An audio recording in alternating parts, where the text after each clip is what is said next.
saluons, bien-aimés frères et sœurs, dans le précieux nom de notre Seigneur et Sauveur Jésus-Christ.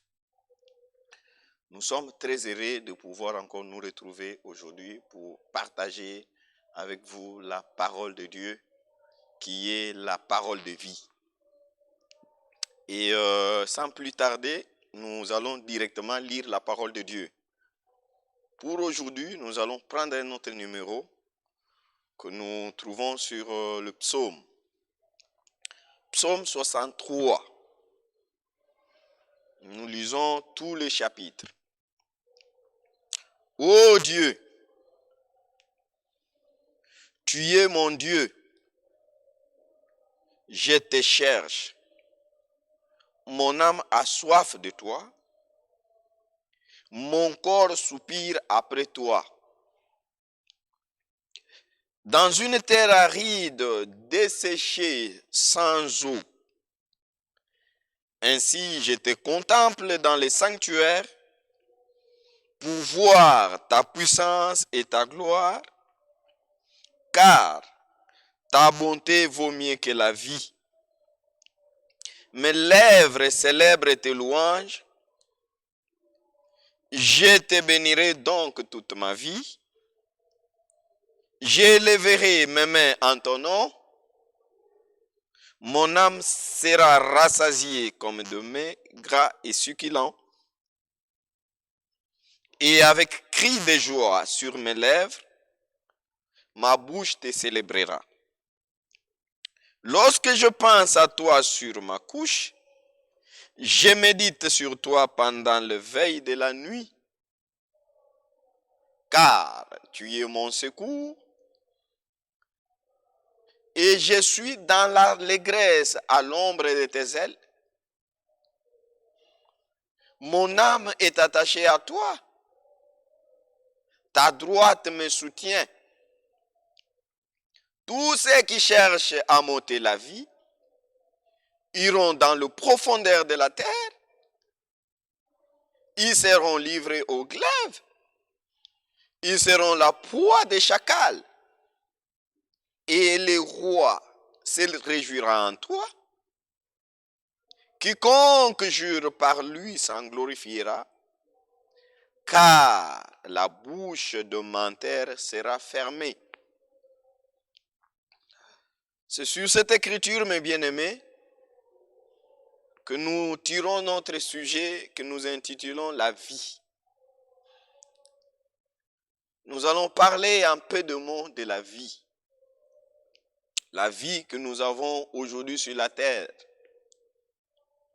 La vie que nous avons dans ce corps. La vie, nous la trouvons dans l'âme. C'est ce que nous appelons la vie éternelle. Et nous trouvons aussi dans ce corps une vie mortelle, cette vie terrestre qui a peu de jours. Et nous allons nous hasarder un peu, nous tarder, on prendra un peu du temps sur la vie dans ce corps, la vie sur la terre. Que devons-nous faire pour avoir une vie heureuse? Que devons-nous faire pour prolonger nos jours sur la terre?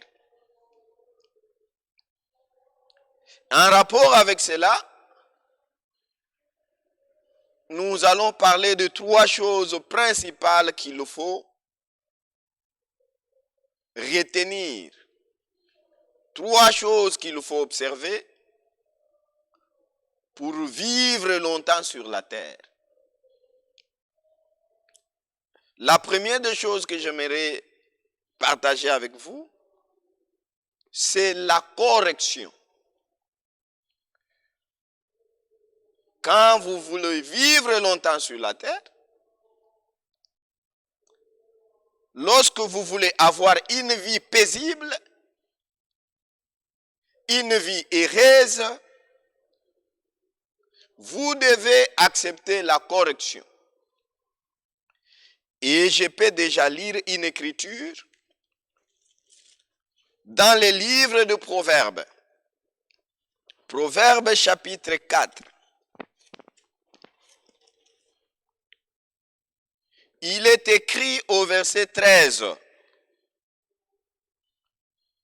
Retiens l'instruction. Ne t'en dessaisis pas. Garde-la, car elle est la vie. Elle est ta vie. L'instruction, c'est la vie. Ne marche pas, n'entre pas dans les sentiers des méchants et ne marche pas dans la voie des hommes mauvais.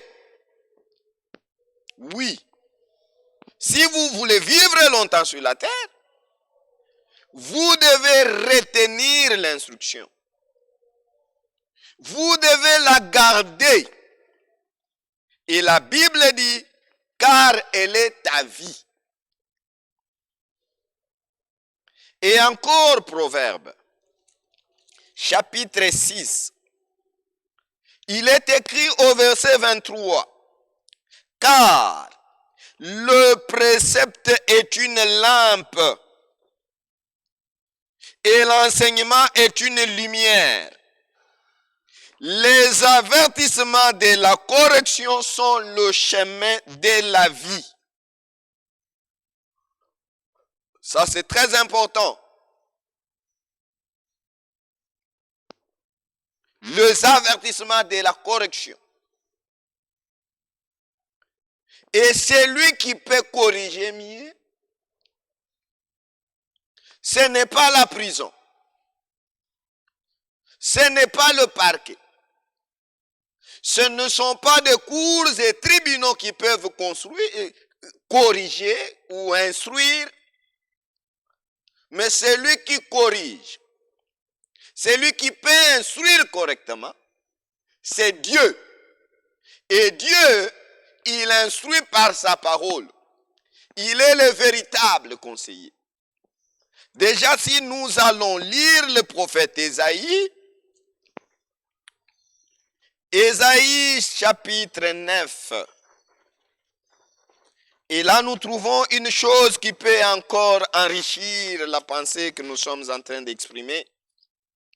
Car un enfant nous est né, un fils nous est donné, et la domination reposera sur son épaule. On l'appellera admirable, conseiller. Mes frères et sœurs, partout où vous vous trouvez sur la surface de la terre, c'est lui qui peut conseiller, c'est lui qui peut instruire, c'est lui qui peut vous aider, c'est le Seigneur Jésus. On l'appellera conseiller. Nous allons revenir ici. Prenons une autre écriture. Nous le trouvons dans le livre de Matthieu.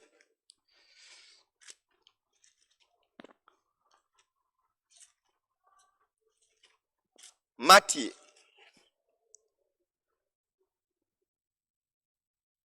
Matthieu chapitre 17.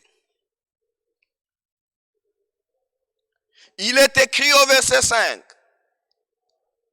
Et comme il parlait encore, une nuée lumineuse le couvrit. Et voici une voix fit entendre de la nuée ces paroles.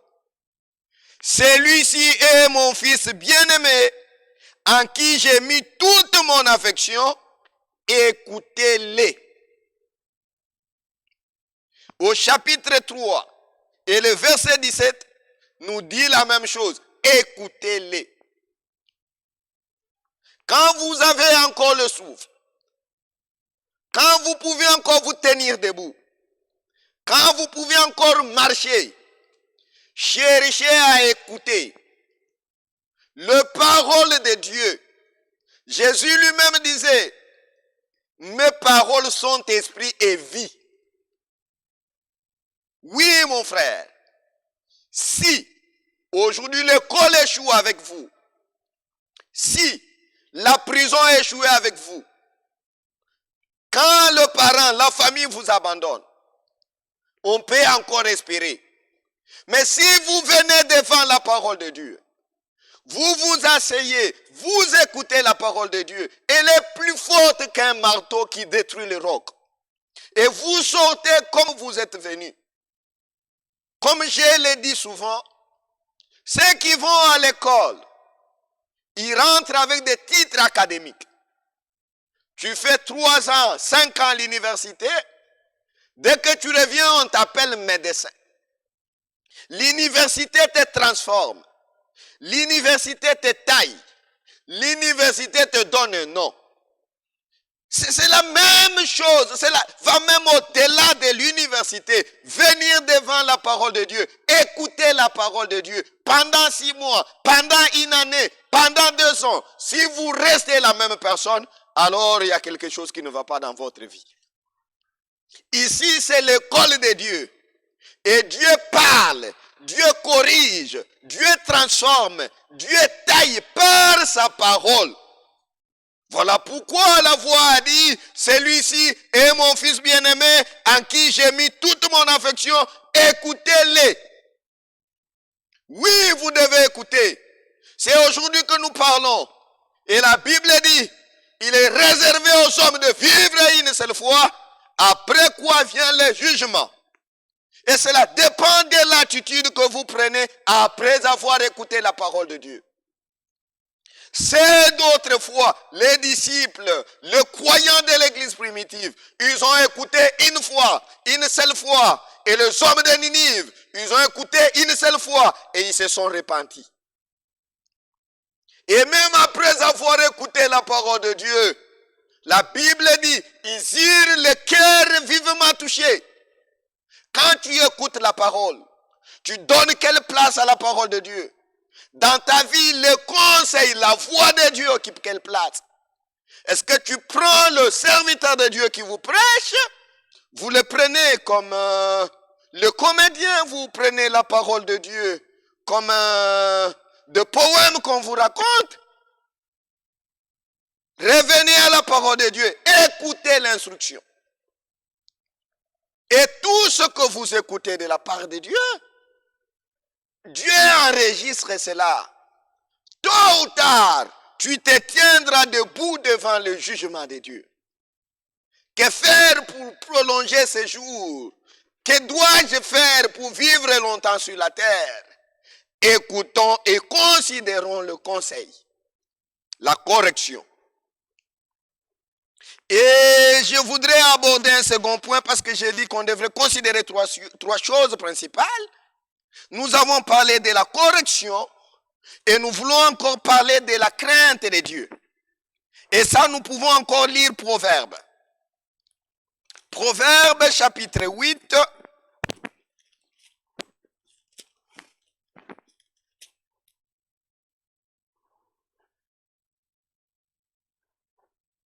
Le verset 13 nous dit, la crainte de l'Éternel. La crainte de Dieu, c'est la haine du mal. Vous devez accepter la correction. Celui qui vous aime, c'est celui qui vous dit la vérité. Celui qui vous aime, c'est celui qui vous ramène dans la mauvaise voie que vous suivez. Celui qui vous aime, ce n'est pas celui qui vous applaudit quand vous agissez mal. Celui qui vous aime, c'est celui qui vous dit la vérité.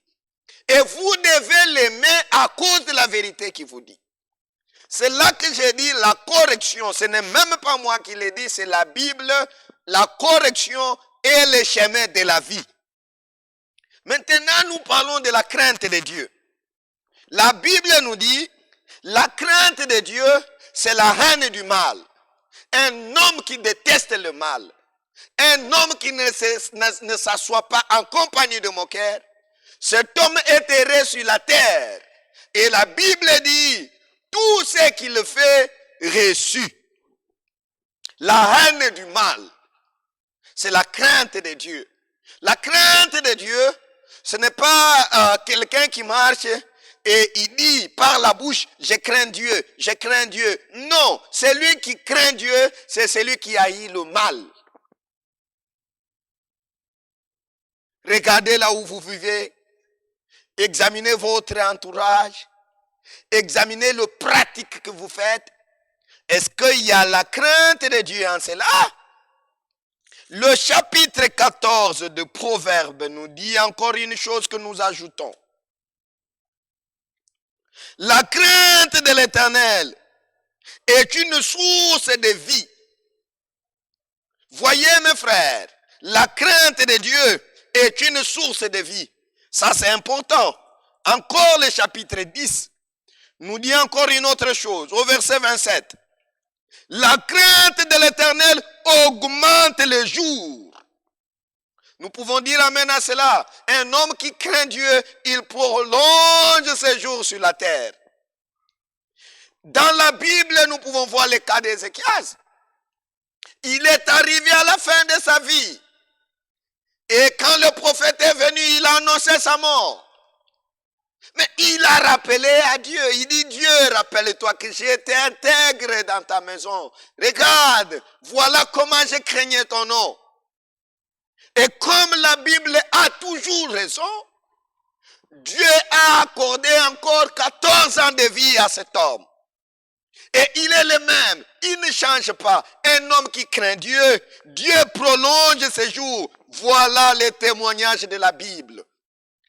Vous voulez vivre longtemps sur la terre, n'allez pas chercher les féticheurs, n'allez pas chercher le marabout. Bon, observer les régimes, c'est une bonne chose. Mais, celui qui donne le jour, c'est Dieu. Et il nous dit par sa parole, la crainte de Dieu augmente les jours. Et la suite, c'est que, mais les années du méchant sont abrégées. Toi qui fais du mal aux gens, toi qui continues à s'égarer dans ta foi, toi qui agis méchamment devant les gens parce que tu as la force, parce que tu as l'argent, parce que tu as le pouvoir, crains Dieu. Dieu abrégera tes jours sur la terre. Un jour, l'ange de la mort se tiendra devant toi. Tu quitteras tôt et tu partiras. Tu laisseras tout. Mais les jours des méchants sont abrégés. La mort ne viendra pas de ta famille. La mort ne viendra pas de tes ennemis. Dieu seul décidera à cause de tes œuvres méchantes sur la terre. Oui, frère, nous pouvons encore prendre une autre écriture. Toujours dans Proverbes chapitre 28. Nous sommes en train d'avancer parce que très bientôt là, nous allons terminer. Proverbes chapitre 28.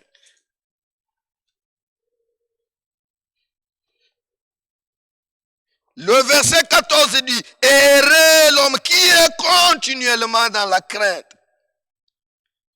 Mais celui qui endurcit son cœur tombe dans le malheur. » Voyez mes frères, le chapitre 19 de Proverbes. Et là nous pouvons encore trouver une pensée. Proverbes chapitre 19. Voici ce qui est dit au verset 23. La crainte de l'Éternel mène à la vie. Et l'on passe la nuit rassasié sans être visité par le malheur. Voyez mes frères, nous devons craindre Dieu pour notre sécurité. Et le dernier point que nous pouvons considérer pour vivre longtemps sur la terre, c'est la sagesse et l'intelligence. Et aujourd'hui, nous avons beaucoup lu Proverbes. Nous pouvons encore là trouver une pensée au chapitre 8. Proverbes chapitre 8. Il est écrit à partir du verset 11. La sagesse vaut mieux que les perles. Elle a plus de valeur que tous les objets de prix. La sagesse. Pas la ruse. La sagesse. C'est un don. Et au verset 12, il est dit, moi la sagesse, j'ai pour demeure le discernement. Et je possède de la science et de la réflexion. Le verset 13, nous l'avons dit, là, je crois qu'on l'a déjà lu, nous pouvons nous limiter là. La sagesse. Vous devez avoir la sagesse sur la terre. La sagesse va vous conduire à tourner cette fois votre langue quand vous voulez parler. Quand on est sage, on ne dit pas tout. Quand on est sage, on ne va pas partout. Quand on est sage, on se contrôle. Et la sagesse nous protège. Vous voyez, mes frères, et elle vaut mieux que les perles. Elle dépasse tout. C'est pourquoi le roi Salomon, quand Dieu le demande de demander quelque chose à Dieu, il dit, je peux tout avoir, mais ce qui dépasse tout, c'est la sagesse. Vous devez demander la sagesse à Dieu. Pour vivre dans votre foyer, la sagesse. Pour diriger votre foyer, pour diriger l'église, pour diriger les travailleurs, pour conduire partout où vous êtes, pour vous comporter même à l'école, même parmi les amis. La sagesse prolonge le jour. Proverbe chapitre 16. Proverbe chapitre 16. Et là, nous pouvons encore prendre le verset 21. Il est dit, même le verset 20, mais celui qui réfléchit sur les choses trouve le bonheur. Et celui qui se confie à l'Éternel est heureux.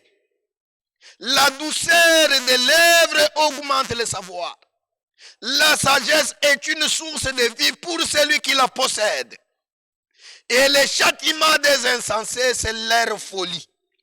Le verset 23 nous dit, celui qui est sage de cœur manifeste la sagesse par sa bouche. Ça, c'est important. La sagesse va vous conduire à choisir 3 choses importantes pour votre vie. Avec sagesse, vous allez choisir l'église qui vous nourrit parce que votre éternité en dépend. Avec sagesse, vous allez choisir les métiers que vous allez exercer dans votre vie. Vous voyez aujourd'hui, les hommes, les insensés, ils ont les armes. Les insensés courent derrière la violence. Ils ont pris la violence pour métier. C'est manque de sagesse et cela conduit à la mort. Et avec sagesse, vous choisirez le conjoint. C'est par manque de sagesse que nous voyons aujourd'hui les hommes se lancer dans l'homosexualité comme les animaux. Les femmes aller vers les femmes. Quel icabode, quel malheur sur la terre. Oh, c'est pourquoi la Bible dit, un homme qui n'a pas d'intelligence, un homme qui n'a pas de sagesse, c'est un homme animal. Pour ce jour, pour aujourd'hui, que le Seigneur Dieu Tout-Puissant accorde ses bénédictions à tout un chacun de vous, partout où vous êtes, au nom de Jésus-Christ, notre Seigneur et Sauveur. Amen.